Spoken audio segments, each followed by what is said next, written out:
Hi, everybody. Welcome to Coach's Playbook with Paul LaPolice. Let's continue our talk of West previews. Today, the Saskatchewan Roughriders. Talk about what happened last season with them and some expectations for this season.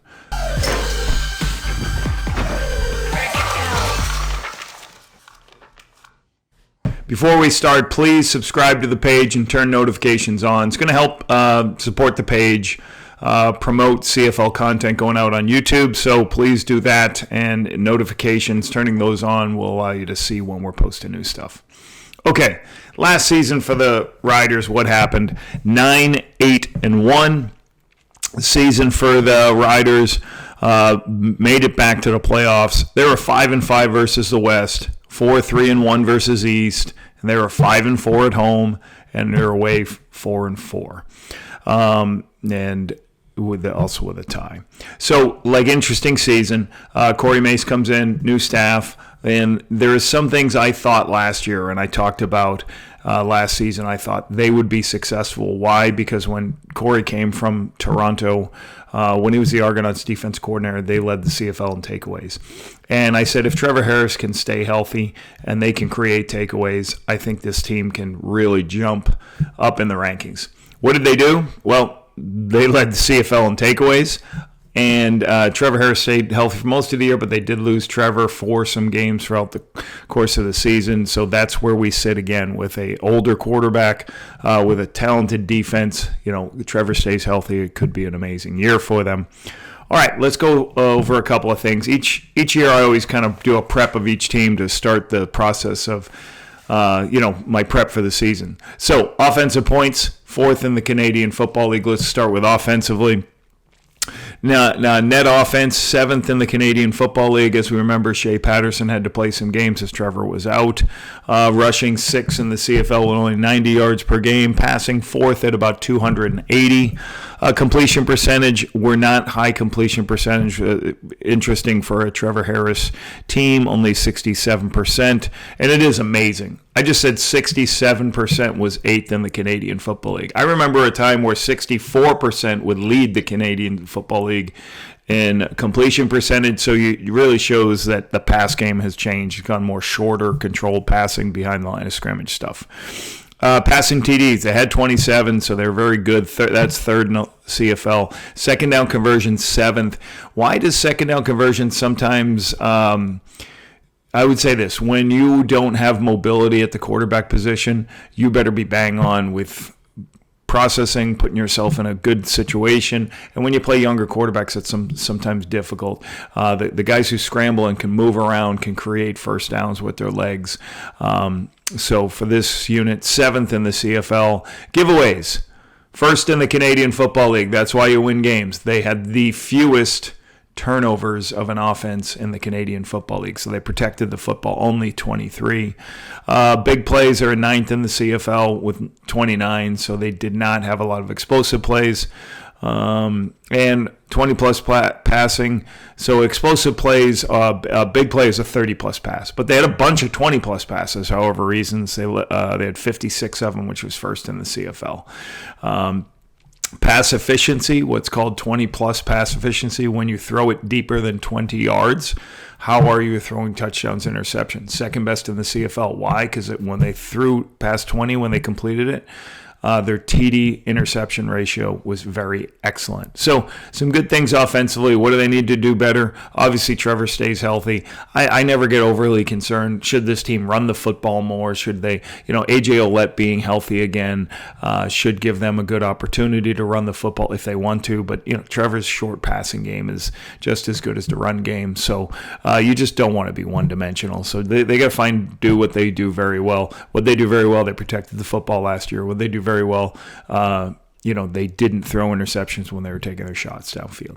So a lot of growth for that group. Defensively, this is where the huge turnaround came with Corey, whatever he did, that defense and that team bought into taking the football away. Opponent points, third in the CFL, 24. Net offense, second in the CFL with 356 yards.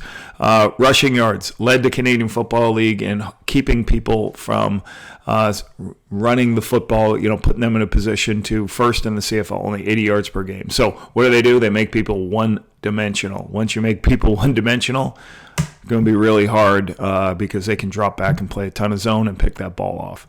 Any of the other big stats, really takeaways number one in the CFL with 49. That is the biggest stat.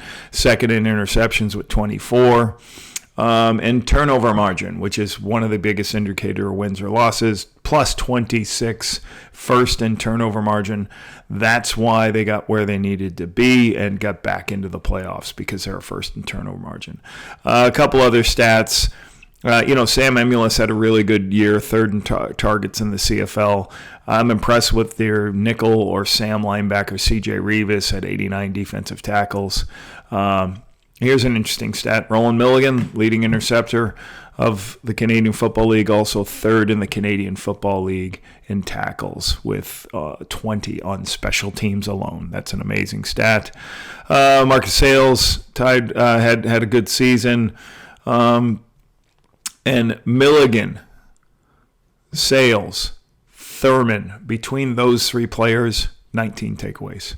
And Micah Johnson was sixth in sacks, which was first on their football team. Okay, so a couple coaching points. What's got to improve? What's got to do different? What are my two big points? Obviously the biggest thing is, can Trevor stay healthy for the season? That's how they're going to ride. If he can stay healthy, then they can really put points on the board, keep the ball, get that defense off the field, because Trevor stays on the field and creates first downs. If they can do that, they got really good opportunities.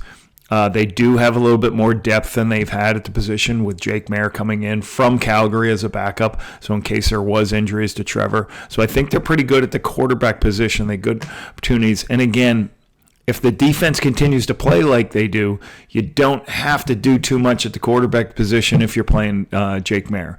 So they'll continue to take the ball away and create short fields for the offense. And here's my point about that is, like, to go from wherever they were, I think one of the worst in the CFL, to number one in the CFL in takeaways, there could be a lull. They may not get as many takeaways. Teams may be concerned about how to throw the football and not put themselves in bad situations. If that happens again, maybe their turnover margin number drops. They got to continue to fight to get takeaways.